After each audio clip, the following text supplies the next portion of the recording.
Inter విద్యార్థులకు ముఖ్యమంత్రి చంద్రబాబు హృదయపూర్వక అభినందనలు తెలిపారు. దశాబ్ద కాలంలోనే అత్యధిక ఉత్తీర్ణత సాధించడం సంతోషంగా ఉందన్నారు. విద్యారంగంలో తెచ్చిన సంస్కరణల వల్లే విద్యార్థులు అద్భుతాలు సృష్టించారని సీఎం పేర్కొన్నారు.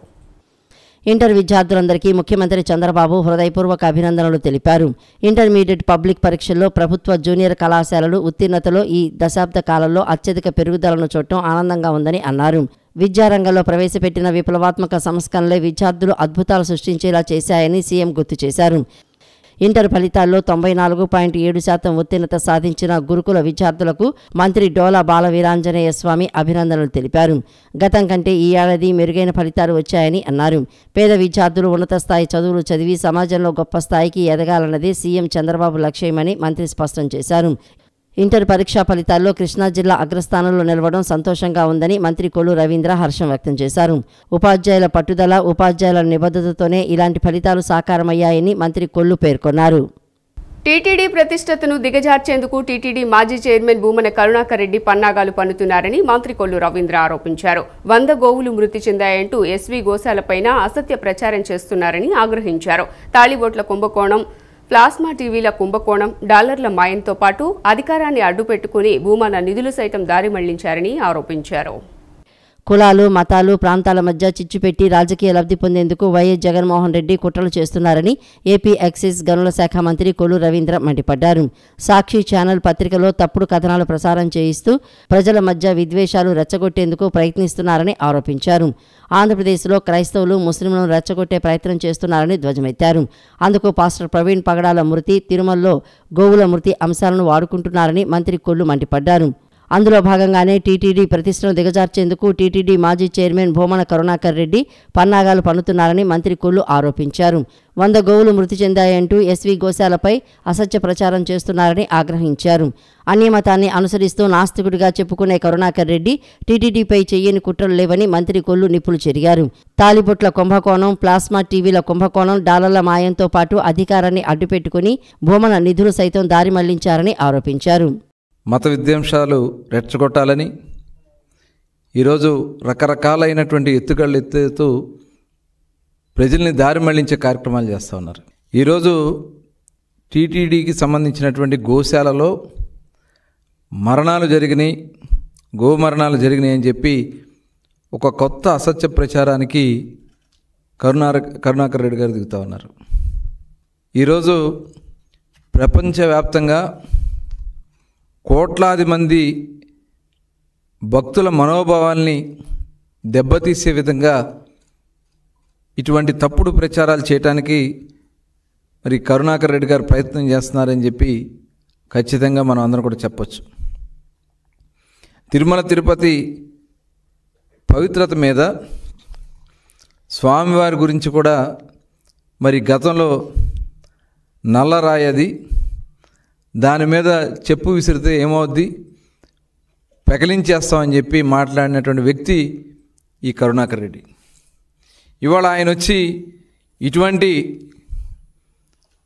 ప్రశాంతతకు భంగం కలిగించే విధంగా ఇటువంటి ఆరోపణలు చేసే కార్యక్రమానికి వైఎస్ఆర్ పార్టీ నాయకులు దిగజారుతూ ఉన్నారంటే ఇవాళ మనం అందరం కూడా ఆలోచించాల్సినటువంటి విషయం.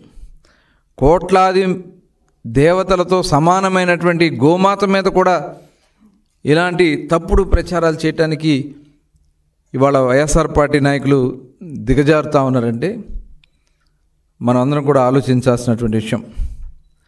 దేశంలోని మత సంస్థలపై బీజేపీ పెత్తనం చెలాయించాలని చూస్తోందని సిపిఐ జాతీయ కార్యదర్శి నారాయణ పేర్కొన్నారు. వక్ఫ్ ఆస్తులపై కన్నేసి చట్టాన్ని సవరించిందని, భవిష్యత్తులో క్రైస్తవ మిషనరీ సంస్థల ఆస్తులు, ఆలయాల భూములపైన దృష్టి పెట్టిందన్నారు. మోదీ ప్రభుత్వ పద్ధతులను అనుసరిస్తున్న పార్టీలను ప్రజలే సరైన బుద్ధి చెప్పాలని కోరారు. వక్ఫ్ చట్టానికి వ్యతిరేకంగా దేశవ్యాప్తంగా కమ్యూనిస్టులు పెద్ద ఎత్తున ఉద్యమాలు చేస్తామని హెచ్చరించారు. వక్ఫ్ చట్టాన్ని ఉపసంహరించుకోవాలని డిమాండ్ చేస్తూ సిపిఐ ఆధ్వర్యంలో పంజా సెంటర్లో ధర్నా నిర్వహించారు. ఈ ధర్నాలో సిపిఐ జాతీయ కార్యదర్శి నారాయణ, రాష్ట్ర కార్యదర్శి రామకృష్ణ పాల్గొన్నారు. ఈ సందర్భంగా వారు మాట్లాడుతూ మెజారిటీ ఉందన్న కారణంతో వక్ఫ్ బిల్లు అమలు చేయటం సరికాదని అన్నారు. ప్రధాని మోడీ అన్ని వర్గాలపై దాడులు చేస్తున్నారని దుయ్యబట్టారు. దేశంలోని మత సంస్థలపై బీజేపీ పెత్తనం చెలాయించాలని చూస్తోందని పేర్కొన్నారు. వక్ఫ్ ఆస్తులపై కన్నేసి చట్టాన్ని సవరించిందని, భవిష్యత్తులో క్రైస్తవ మిషనరీ సంస్థల ఆస్తులు, ఆలయాల భూములపై దృష్టి దృష్టి పెట్టిందని అన్నారు. బీజేపీ మతోన్మాద రాజ్యాంగ విరుద్ధమైన చర్యలపై ఆందోళనకు పార్టీ సిద్ధమైనట్లు తెలిపారు. ఈ క్రమంలో ఈ నెల 13న విజయవాడలో సదస్సును నిర్వహించనున్నట్లు చెప్పారు. బీజేపీ అధికారంలోకి వచ్చిన అనంతరం హిందువులకు జరిగిన మేలేంటో చెప్పాలని ప్రశ్నించారు. వక్ఫ్ బిల్లుపై జగన్ మోసపూరితంగా వ్యవహరిస్తున్నారని ఆయన అన్నారు. లోక్సభలో ఒక రకంగా, రాజ్యసభలో మరో రకంగా వ్యవహరించడం వైసీపీ ద్వంద్వ ధోరణి చూపిస్తోందని ఆయన విమర్శించారు. జగన్ ఒకవైపు లోక్సభలో వక్ఫ్ బిల్లుకు వ్యతిరేకంగా మాట్లాడుతూనే రాజ్యసభలో మాత్రం అనుకూలంగా ఓటు వేయటం ప్రజలను మభ్యపెట్టే ప్రయత్నమని చెప్పారు. ముస్లింల ఆస్తులను కార్పొరేట్ సంస్థలకు అప్పగించే కుట్ర ఇందులో దాగి ఉందని స్పష్టం చేశారు. ఈ విషయాన్ని ప్రజలు గుర్తించకపోవడమే బాధాకరమని తెలిపారు. మోడీ ప్రభుత్వ పద్ధతులను అనుసరిస్తున్న పార్టీలకు ప్రజలే సరైన బుద్ధి చెప్పాలని కోరారు. ఇప్పుడు భారతదేశంలో ముస్లిమ్స్, జైన్స్, బౌద్ధులు, హిందూస్ అందరూ ఉన్నారు. వాళ్ళ మత సమస్యల జోలికి గవర్నమెంట్ పోకూడదు, రాజకీయాల జోలికి చూసుకోకూడదు అని స్పష్టంగా ఉంది రాజ్యాంగం. ఆయన మాకు మెజారిటీ ఉంది అని చెప్పేసి ఉద్దేశంతో, అంటే వాళ్ళు మెజారిటైజేషన్ పేరుతో ఈ భారతదేశంలో మెజారిటీ ఎవరున్నారో వాళ్ళని ఓన్ చేసుకోవాలి, మిగతా చిన్న చెత్త కావాలి నేను తోచాడ పారేయాలి అనే పద్ధతిలో తీసుకొస్తాం. అది ఓట్ల రీత్యా సాధ్యం అవుతాం కానీ దేశాన్ని ఐక్యంగా ఉంచడానికి సాధ్యం కాదు. అందుకే మేము సుప్రీంకోర్టులో సవాల్ చేస్తున్నాం. సిపిఐ నుంచి సుప్రీంకోర్టు ఏం చేస్తుంది చూడాలి. ఇప్పుడు పార్లమెంటు తప్పు చేసినా రాజ్యాంగం వీల్లేదు. అందుకే న్యాయ వ్యవస్థ గెలుస్తుందని చెప్పేసి మాకు ఆశాభావం ఉంది. న్యాయ వ్యవస్థ ఏంటి, ఉన్న రాజ్యాంగంలో ఉన్న లోపాలు కానీ చేస్తే దాన్ని వ్యతిరేకిస్తారు. ఇప్పుడు గవర్నమెంట్ తప్పు చేసింది, మరి గవర్నమెంట్ ఏం సరే తప్పట్టాల్సిందే. వాళ్ళ బెదిరింపులకి ఒత్తిడికి లొంగకూడదు. అందులో ఈ మధ్య మోడీగా ఏం చేస్తాడంటే, నాకు విధంగా ఎవరు ఉండడానికి వెళ్ళలేదు, ప్రెసిడెంట్ ఆఫ్ ఇండియా ఉండడానికి వెళ్ళలేదు, ఎన్నికల కమిషన్ ఉండడానికి వెళ్ళలేదు, న్యాయ వ్యవస్థ ఉండడానికి వెళ్ళలేదు, సిబిఐ ఉండడానికి వెళ్ళలేదు, నీతి ఆయోగ్ ఉండడానికి వెళ్ళలేదు. ఇది 5 వ్యవస్థాకృతమైనటువంటి అంశాలను మొత్తం ధ్వంసం చేస్తుంది. అయితే ఇది ముస్లింలకు మాత్రమే సంబంధించిన అంశం కానే కాదు, రాజ్యాంగం పైనే దాడి. రాజ్యాంగం ఆర్టికల్ 25, 26 ప్రకారం ఏ మతమైనా సరే, మత సంస్థలైనా సరే వారు స్వేచ్ఛగా వారి వ్యవహారాలు వారు నిర్వహించుకోవచ్చు, వారి కార్యక్రమాలకు ఎవరు కూడా ఆటంకపరచకూడదని ఉంది. కానీ వాళ్ళ రాజ్యాంగం పైన దాడి చేస్తూ ఉన్నారు. ఈ వక్ఫ్ సవరణ బిల్లు ఆమోదించిన నేపథ్యంలో ఈ ఆర్ఎస్ఎస్ వారి ఆ పత్రిక ఆర్గనైజర్లో ఇవాళ క్రిస్టియన్ ప్రాపర్టీస్కి సంబంధించి కూడా వాళ్ళు ఒక ఆర్టికల్ రాశారు. దాన్ని బట్టి ఏమంటే ఇవాళ ముస్లిం ఆస్తులు కబ్జా చేసిన తర్వాత క్రైస్తవుల ఆస్తులు కూడా కబ్జా చేస్తారు. ఆ తర్వాత హిందూ దేవాలయాల టెంపుల్స్ యొక్క ఆస్తులపైన కూడా వారు ఖచ్చితంగా కబ్జా పెడతారు. దేశంలో మత సంస్థలన్నింటిపైన తమ గుత్తాధిపత్యాన్ని తీసుకురావడానికి కేంద్రంలో అధికారంలో ఉన్న బీజేపీ ఎన్డీఏ ప్రభుత్వం ప్రయత్నం చేస్తూ ఉంది. చైత్రమాస శ్రీ గంగా పార్వతీ సమేత మల్లేశ్వర్ల కళ్యాణ బ్రహ్మోత్సవాల్లో భాగంగా 5వ రోజు గంగా పార్వతీ సమేత మల్లేశ్వర్ల సింహవాహన సేవ ప్రారంభమైంది. సింహవాహనంపై కొలువు తీరిన స్వామివార్ల ముందు సాంప్రదాయ కళలైన మహిళా కోలాటం, చిన్నారుల కోలాటం, తప్పెట్లు, తాళం భజన, కళాకారుల ప్రదర్శనలు ఆకట్టుకున్నాయి. వేద మంత్రాలు, మోతాదులతో మంగళ వాయిద్యాల మధ్య శోభాయాత్ర శ్రీ కనకదుర్గానగర్లో రథం సెంటర్, బ్రాహ్మణ వీధి, కొత్తపేట, సామరంగం చౌక్, మెయిన్ బజార్ మార్గాల మీదుగా సాగింది. ఇంద్రకీలాద్రిపై నిర్వహిస్తున్న చైత్రమాస శ్రీ గంగా పార్వతీ సమేత మల్లేశ్వరుల కళ్యాణ బ్రహ్మోత్సవాల్లో భాగంగా 5వ రోజైన నిన్న మూలామంత్ర హవనములతో ప్రారంభమైంది. అనంతరం ఉదయం 10 గంటలకు సదస్య కార్యక్రమం వేద పండితుల ఆశీర్వచనాలతో భక్తి శ్రద్ధలతో నిర్వహించారు. సాయంత్రం ఔపాసన, బలిహరణ, హారతి, మంత్రపుష్పం, ప్రసాద వితరణ కార్యక్రమాలు భక్తి శ్రద్ధలతో సాగాయి. వాహన సేవలో భాగంగా మల్లేశ్వర మహామండపం నుంచి శ్రీ గంగా పార్వతీ సమేత మల్లేశ్వరుల సింహవాహన సేవ ప్రారంభమైంది. సింహవాహన దర్శనంతో భక్తులలో చైతన్యం, ధైర్యం, పట్టుదల పెంపొందిస్తుందన్న పురాణోక్తిని ఈ సందర్భంగా ఆలయ అధికారులు గుర్తు చేశారు. దుష్ట శిక్షణకు, శక్తి ప్రదర్శనకు ఇది ప్రతీకగా నిలుస్తుందని చెప్పారు. సింహవాహనంపై కొలువైన స్వామి అమ్మవార్ల ముందు సంప్రదాయ కళలైన మహిళా కోలాట, చిన్నారుల కోలాట, తప్పెట్లు, తాళం, భజన, కళాకారుల ప్రదర్శనలు ఆకట్టుకున్నాయి. వేద మంత్రాల మోతాదులతో మంగళ వాయిద్యాల మధ్య శోభాయాత్ర శ్రీ కనకదుర్గానగర్, రథం సెంటర్, బ్రాహ్మణ వీధి, కొత్తపేట, సామారంగ్ చౌక్, మెయిన్ బజార్ మార్గాల మీదుగా సాగింది. వాహన సేవ ముందుగా నంది వాహన గమనం సాగగా భక్తులు పసుపు నీళ్లతో రహదారులను శుద్ధి చేసి హారతులు, కొబ్బరికాయలు సమర్పించారు. జయ జయ ధ్వానాలతో దేవుని అర్పణ చేశారు. చైత్ర పౌర్ణమి సందర్భంగా వివిధ ప్రాంతాల నుండి వచ్చిన భక్తులు భారీ సంఖ్యలో ఊరేగింపులో పాల్గొన్నారు.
గత ప్రభుత్వం ఏపీ ప్రభుత్వ ఉద్యోగుల సంఘాన్ని వేధించిందని ప్రభుత్వ ఉద్యోగుల సంఘం అధ్యక్షుడు కెఆర్ సూర్యనారాయణ ధ్వజమెత్తారు.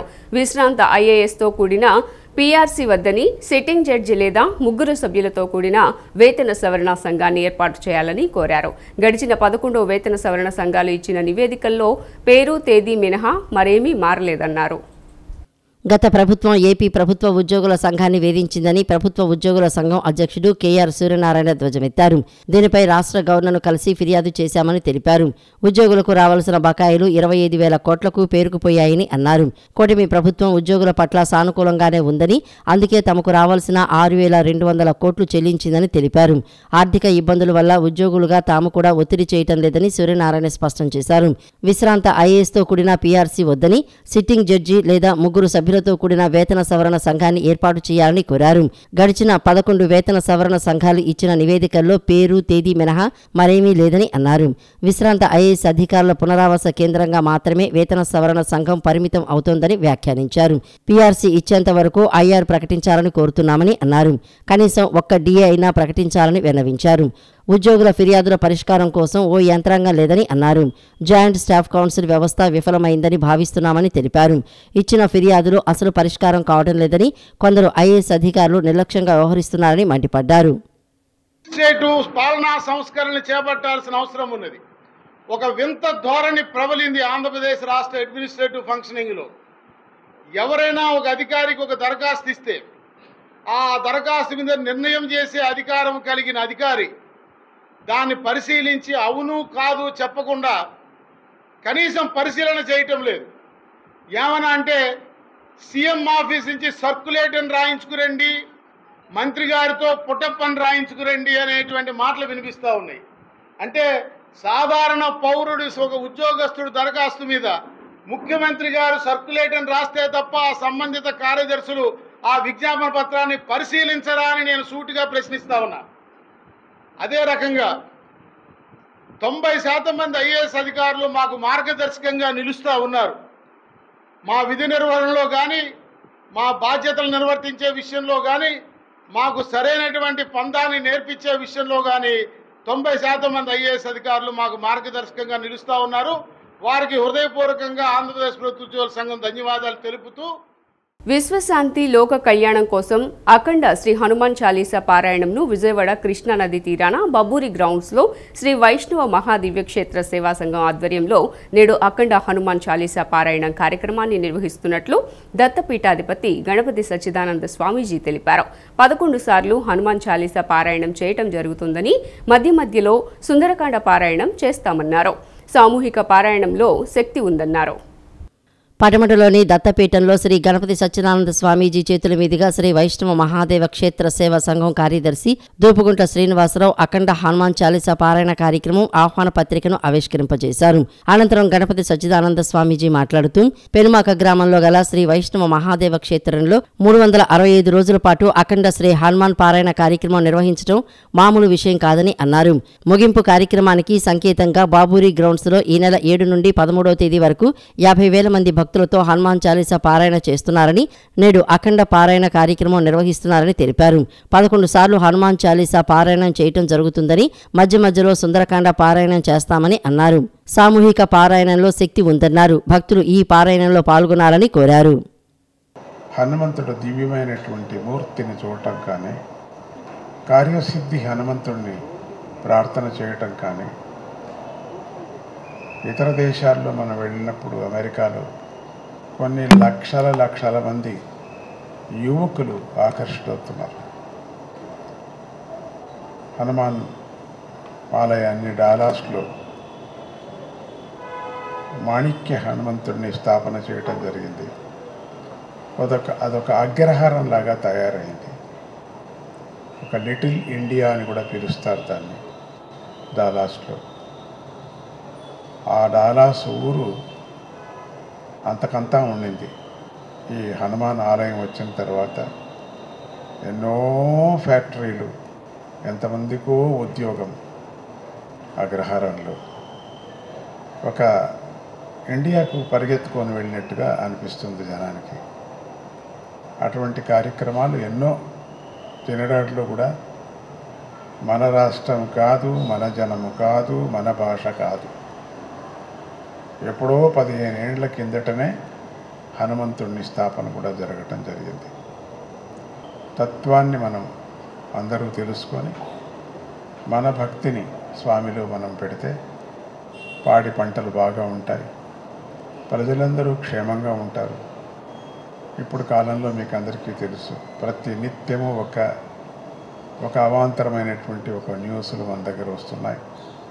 ఇవన్నీ కూడా మనకు నివారణ కావాలని స్వామిని ప్రార్థన చేస్తాం. 25 రోజుల పాటు అఖండ హనుమాన్ చాలీసా అహోరాత్రంగా పగలు రాత్రి పూర్తిగా జరిగేటట్లుగా స్వామివారి దగ్గరికి వచ్చి విన్నవించి వారి అనుగ్రహం తీసుకొని మేము ప్రారంభం చేశాం. అది ఎంతో నిర్విఘ్నంగా ఒక 60 మంది గ్రూపులతో ప్రతి క్షణం ప్రతి పూట హనుమాన్ చాలీసాతోటి ఆ ప్రాంతం అంతా నిండిపోయి పూర్తి చేసుకున్నటువంటి తరుణంలో ఈ చైత్ర పౌర్ణమికి ముందుగా 7 రోజుల పాటు ఈ హనుమత్ వైభవం సమాపనోత్సవానికి స్వామివారి యొక్క ప్రత్యక్ష పర్యవేక్షణలో వారి అనుజ్ఞతోటి ఈ కార్యక్రమాన్ని మేము ప్రారంభం చేయడం జరిగింది.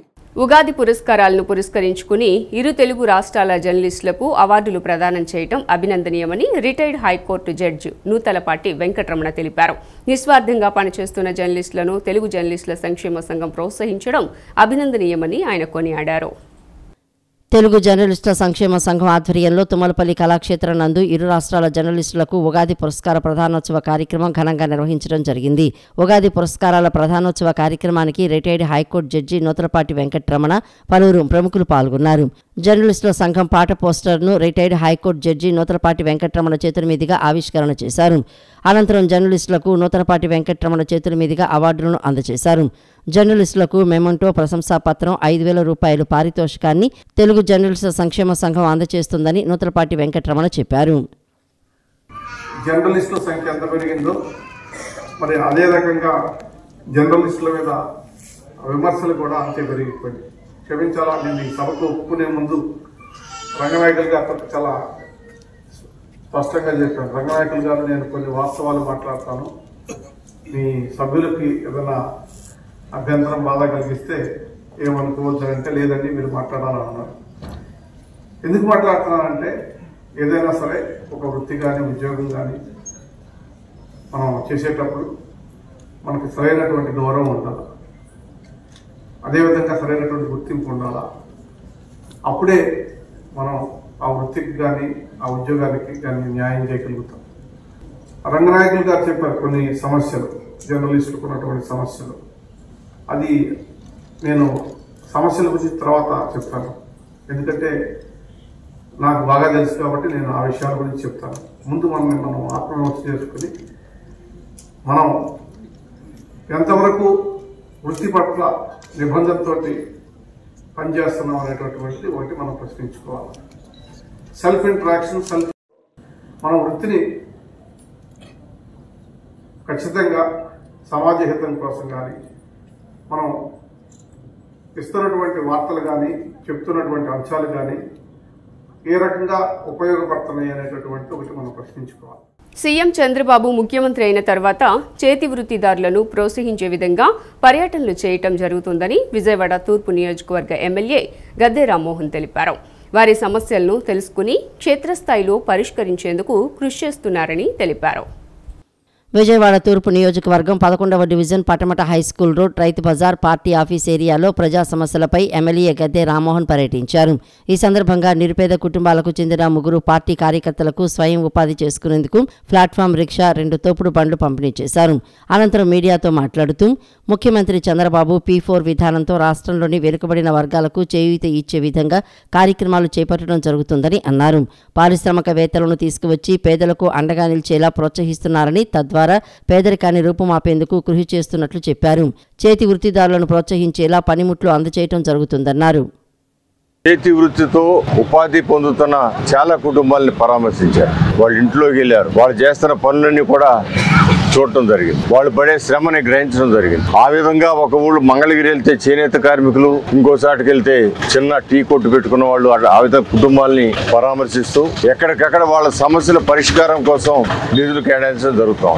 అంతేకాదు నిన్న నూజివేడులో పెద్ద పారిశ్రామికవేత్తలు ఇన్వైట్ చేసి వాళ్ళ ద్వారా కొన్ని వేల కుటుంబాలకి వాళ్ళ పిల్లల చదువులకు కానివ్వండి లేదా కుటుంబాలు ఆదాయ వనరులు పెంచుకోవడానికి కావాల్సిన సౌకర్యాలు ఏర్పాటు చేసే దానిలో ఒక కొత్త పథకం P4 అనే పథకాన్ని తీసుకొచ్చి అన్ని జిల్లాల్లో కూడా ప్రతి ఒక్క పేదవాడిని ఒక ఎంటర్‌ప్రెన్యూర్ గా చేయడానికి కానీ లేదా ఆ పిల్లల చదువులకు కానీ ఆ కుటుంబం ఏ సహాయం చేస్తే ఆ కుటుంబం అభివృద్ధి చెందుతో ఆలోచన చేసి ఆ విధంగా P4 అనే కార్యక్రమం కొత్త కార్యక్రమాన్ని ప్రవేశపెట్టాం. గత వైసీపీ పాలనలో విజయవాడ సెంట్రల్ నియోజకవర్గంలో అభివృద్ధి జరగలేదని ఎమ్మెల్యే బోండా ఉమా మహేశ్వరరావు విమర్శించారు.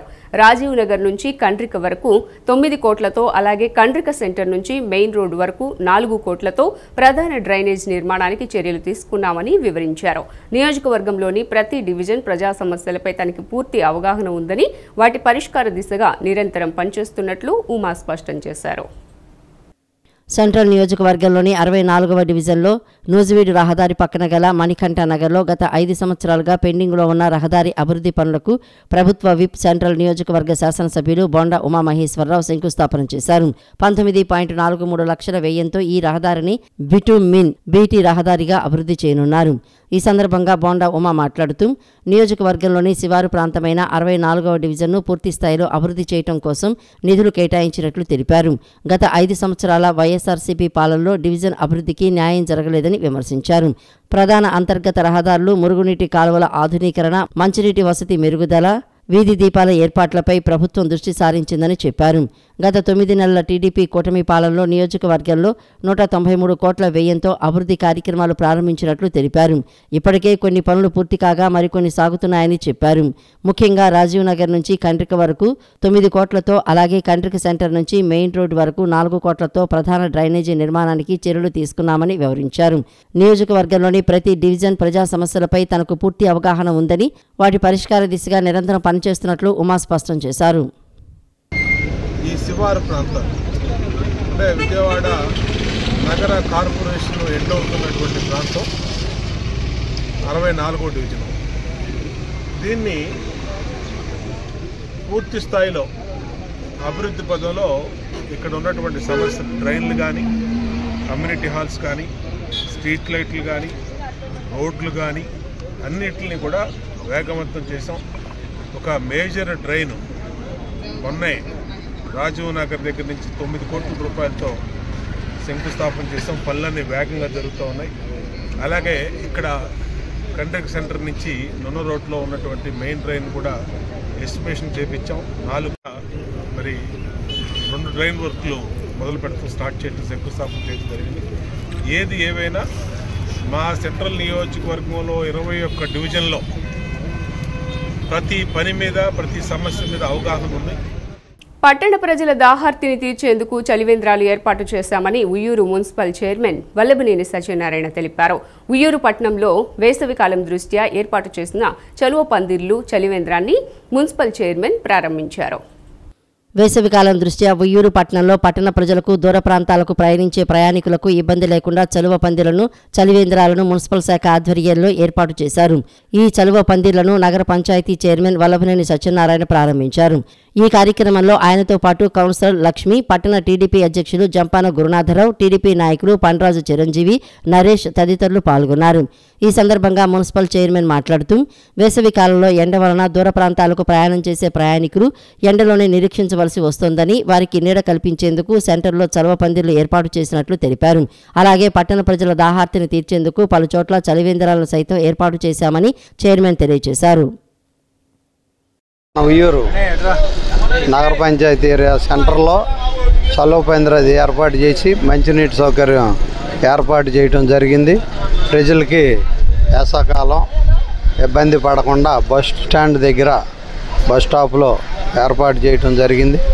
ప్రజలు కూడా ఈ వేసవకాలంలో వాటర్ని ఉయ్యూరు పట్టణంలో దుర్వినియోగం చేయకుండా అవసరం వరకే వాడాలని ప్రజల్ని విజ్ఞప్తి చేస్తూ సెలవు తీసుకున్నారు. ప్రయాణికులకు కానీ, అలాగే రోడ్డు మీద పాఠశాలలు కానీ ఎండ తీవ్రతను దృష్టిలో పెట్టుకుని నగర పంచాయతీ వారు చలువ పందిరి అలాగే చలివేంద్రాన్ని ఏర్పాటు చేశారు. ఈ సందర్భంగా నగర పంచాయతీ వారిని అభినందిస్తూ ప్రజలు ఈ యొక్క సౌకర్యాలని వాడుకోవాల్సిందిగా, మంచినీళ్ళుగా ప్రయాణికులు ఎండాకాలంలో ఇబ్బంది పడకుండా ఉచిత మంచినీటి సరఫరా అలాగే చలువ పందిరి వేసి ప్రయాణికుల కోసం వేయడం చాలా ఆనందదాయకంగా ఉంది. మరిన్ని చోట్ల కూడా ఇలాంటి రాకేష్ పబ్లిక్ స్కూల్ ద్వారా గత 40 ఏళ్లుగా డాక్టర్ ఎన్వి రావు ఎంతో మంది విద్యార్థులను తీర్చిదిద్దారని పోలీస్ ట్రైనర్ కె రాజాశిఖమణి పేర్కొన్నారు. క్రమశిక్షణ, విలువలతో కూడిన విద్యను రాకేష్ పబ్లిక్ స్కూల్ అందిస్తుందని తెలిపారు. ఈ పాఠశాల మరిన్ని వార్షికోత్సవాలు జరుపుకోవాలని ఆకాంక్షించారు. రాకేష్ పబ్లిక్ స్కూల్ 40వ వార్షికోత్సవ వేడుకలు ఘనంగా జరిగాయి. ఈ సందర్భంగా పలు రంగాల్లో ప్రతిభ కనపరిచిన విద్యార్థులను ప్రత్యేకంగా అభినందిస్తూ వారికి ప్రశంసా పత్రాలు అందజేశారు. ముఖ్య అతిథిగా విచ్చేసిన పోలీస్ ట్రైనర్ కె రాజా శిఖామణి విద్యార్థులకు శుభాకాంక్షలు తెలియజేశారు. ఈ సందర్భంగా ఆయన మాట్లాడుతూ క్రమశిక్షణతో కూడిన విలువ ఆధారిత విద్యను రాకేష్ పబ్లిక్ స్కూల్ అందిస్తుందని చెప్పారు. గత 40 ఏళ్లుగా అనేక మంది విద్యార్థులను భవిష్యత్తు భారత పౌరులుగా తీర్చిదిద్దారని తెలిపారు. అలాగే విద్య ద్వారానే విజ్ఞానం సాధ్యమని పేర్కొన్నారు. ఒక ఘనంగా యూత్కి అంటే అప్కమింగ్ యూత్, సో వాళ్ళకి ఇటువంటి కార్యక్రమం మేము ఎప్పుడు చూడలేదు. అంటే మేము చదువుకున్న రోజుల్లో కూడా ఇటువంటి కార్యక్రమం జరగలేదు. ఇంత గ్రాండ్గా అందరినీ పిలవటం కానీ, పెద్దల్ని, ఇక్కడ ఉన్న అతిథుల్ని, వీళ్ళందరినీ కూడా. సో ఇంకా కొంతమంది రావాల్సి వచ్చింది, వేరియస్ సీఎం ప్రోగ్రాం వల్ల వాళ్ళు రాలేకపోయారు. ఎనీవే ఇటువంటి కార్యక్రమం చేస్తూ యువతకి వాళ్ళకి స్ఫూర్తినిచ్చినట్లయితే, ఎందుకంటే ఫ్యూచర్లో వాళ్ళు ఏదో సాధిస్తారని కాదు, ఇటువంటి కార్యక్రమాలే వాళ్ళు సాధించడానికి ప్రోద్బలం చేస్తాయి. దానికోసం ఇది చేశారు. అందరూ కూడా తల్లిదండ్రులు కానీ ఎంతో సంతోషించారు.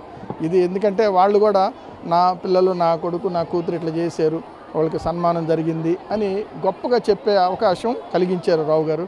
ఇటువంటి కార్యక్రమం ఎన్నో చేయాలని ఇక్కడున్న టీచర్స్ కానీ, ఇక్కడున్న సంస్థలో ప్రతి వ్యక్తి కూడా ఎంతో కృషి చేస్తేనే ఇది జరిగింది. అనంతరం చైర్మన్ ఎన్వి రావు మాట్లాడుతూ తమ పూర్వ విద్యార్థులు విదేశాల్లో స్థిరపడ్డారని, 40 ఏళ్లుగా ఎంతో మంది విద్యార్థులను తీర్చిదిద్దామని చెప్పారు. స్కూలు ప్రారంభ సమయంలో భారతీయ మొట్టమొదటి వ్యోమగామి రాకేష్ శర్మ రాక మంచి గుర్తుగా మిగిలిందని అన్నారు.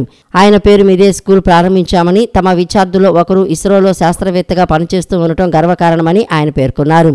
ఇటీవల గవర్నర్ సమక్షంలో నిర్వహించిన సాంస్కృతిక కార్యక్రమాలు, విద్యార్థుల ప్రదర్శనలు గుర్తుండిపోయేలా జరిగాయని చైర్మన్ చెప్పారు. 50వ వార్షికోత్సవాన్ని ఇంకా భవ్యంగా నిర్వహించాలని ఆశిస్తున్నట్లు వెల్లడించారు. స్పోర్ట్స్లో నేషనల్స్కి వెళ్ళారు మా పిల్లలు. అలాగే 40 దేశాల్లో మా పిల్లలు వివిధ మంచి పొజిషన్స్లో ఉన్నారు. 12 రూపాయల ఫీజుతో స్టార్ట్ చేసినటువంటి, నెలకి 12 రూపాయల ఫీజుతో స్టార్ట్ చేసిన ఈ స్కూలు ఇవాళ కూడా 600-700 రూపాయల ఫీజుతో కార్పొరేట్ విద్యాసంస్థ పోటీగా మంచి గ్రంథాలయము, మంచి ల్యాబ్స్ అన్నీ పెట్టి పిల్లలకి మంచి క్రమశిక్షణతో చదువు చెప్తూ లాస్ట్ ఇయర్ 584 మార్కులు రావడం. అలాగే 2012లో మనం ఏదైతే రాకేష్ శర్మ గారి పేరుతో 1985లో పెట్టామో ఆయన ఇక్కడికి వచ్చి స్వయంగా 2 డేస్ స్కూల్లో గడపడం, పిల్లలందరూ కూడా ఆయన బ్లెస్సింగ్స్ ఇవ్వడము, సిల్వర్ జూబ్లీ సెలబ్రేషన్ జరుపుకోవడం జరిగింది అప్పుడు. అలాగే గవర్నర్ గారి దగ్గర గత సంవత్సరం 27 రాష్ట్రాల అవతరణ దినోత్సవంలో మా విద్యార్థులు వివిధ సాంస్కృతిక కార్యక్రమాలు పార్టిసిపేట్ చేసి గవర్నర్ గారితో ఫోటోలు దిగి గవర్నర్ గారి సిబ్బందితో డిన్నర్ స్వీకరించడం ఇవన్నీ మాకు చాలా సంతోషం కలిగింది. సిటీ న్యూస్ ఇంతటితో సమాప్తం. తిరిగి వార్తల్లో మళ్ళీ కలుద్దాం. అంతవరకు సెలవు. నమస్కారం.